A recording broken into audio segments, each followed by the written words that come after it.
Változás fejben, a csoda állat mögött igaz, én senki se tudja. Erőm visszaveszem, pénz a zsebembe.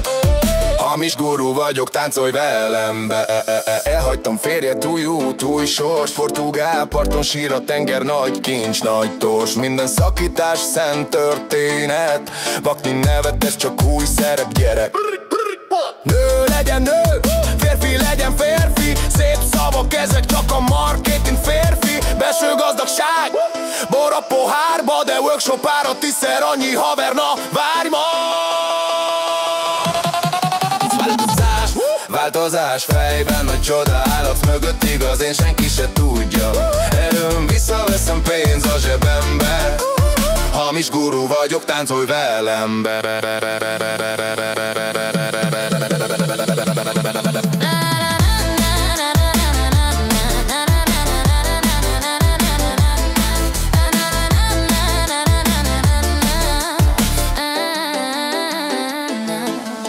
Vált rám, refrán, fájdalom takarva, kavert narcizmus, mosolyba rakva.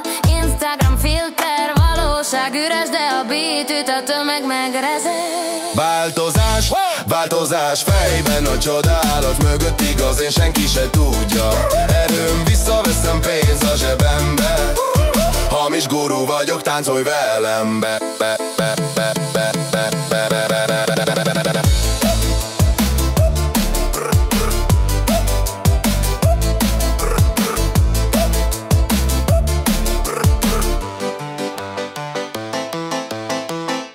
Ďakujem za text. Prečítal som si ho a môžem spraviť analýzu optikou sama Vaknina, teda cez jeho teóriu narcizmu, falošného ja, sebaprezentácie, kognitívnej disonancie a spirituálneho self-help jazyka, ktorý podľa neho často maskuje nevyriešené vnútorné konflikty. 1. Sebaprezentácia a falošné ja.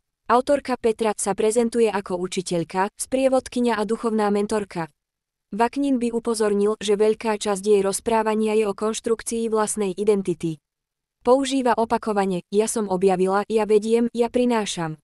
Vytvára obraz osoby, ktorá už prešla transformáciou a tým legitimizuje, že môže viesť iných.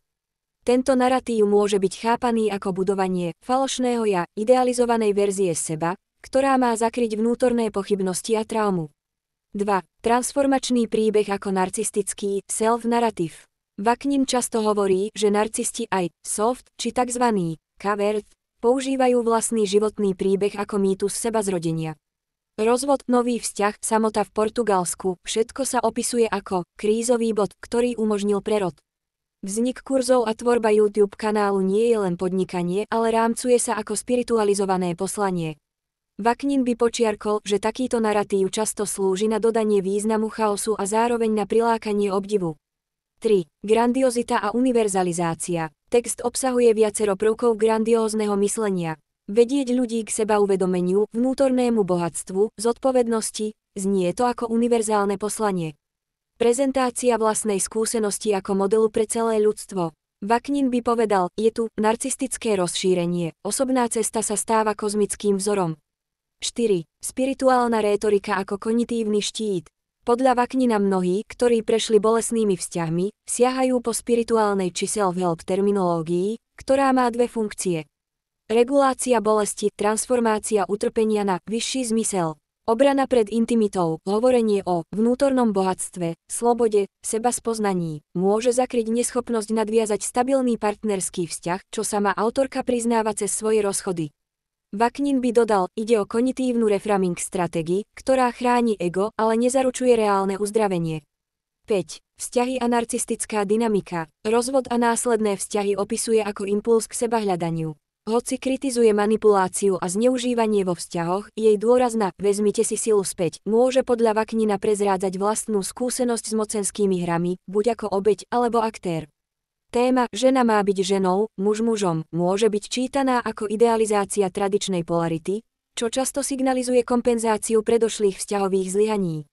6. Vakninov pohľad na motívy. Vaknin by interpretoval Petru ako osobu, ktorá prešla reálnym utrpením rozvod, rozchody, no transformovala to do podnikateľského a spirituálneho projektu, ktorý jej poskytuje obdiv, validáciu a pocit misie. čo je podľa neho typické pre covert narcisizmus prezentovať sa ako liečiteľ, učiteľ, nositeľ svetla, ale v jadre riešiť vlastnú potrebu byť obdivovaná a mať kontrolu.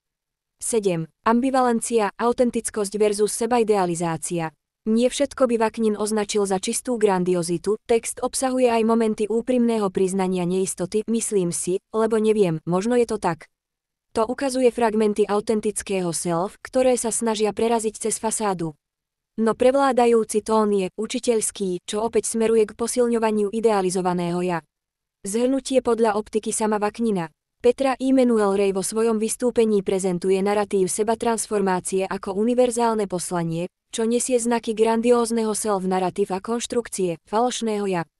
Používa spirituálnu a psychologickú rétoriku ako nástroj sebaprezentácie, regulácie bolesti a získavania obdivu.